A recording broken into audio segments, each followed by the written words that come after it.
Tigiria block हाटमाल panchayat में mega रक्तदान शिविर ओडिशा मो परिवार जीवन बिंदु एवं विजु युव छात्र जनता दल तरफ हाटमाल पंचायत नवनिर्मित कल्याण मंडप परिसर में स्वेच्छाकृत रक्तदान शिविर अनुष्ठित हो जाइछि।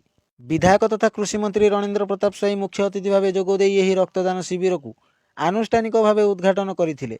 एथिसहित नवनिर्मित कल्याण मंडप को उद्घाटन करथिले। रक्तदान जीवनदान, रक्तदान करी आमे आमर सामाजिक कर्तव्य को तुलाइबा पई समस्त को आह्वान देइथिले मंत्री।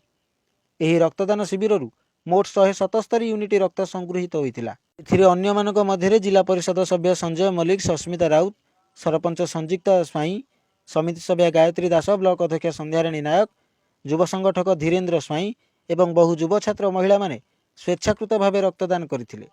हाटमाल पंचायत नूतन गृह उद्घाटन करागला आमर कल्याण मंडप एवं ए कल्याण मंडप स्थापना आज है सबुदिन मन रही जीवन बिंदु कार्यक्रम सफल भाव में आम माँ माने आशीर्वाद सहयोग जो उन्मादना और उत्साह सहित से रक्तदान कर विरल कथा कहले अत्युक्ति हम ना।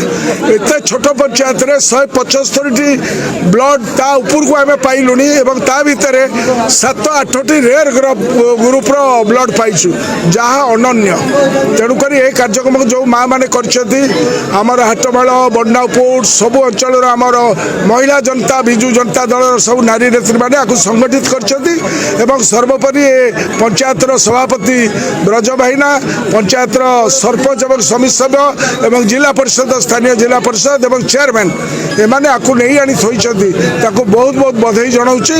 रक्तदान महदान, रक्तदान जीवनदान एवं जीवन बिंदु कार्यक्रम आज सफल होइछि। बहुत बहुत बहुत बहुत धन्यवाद समस्त।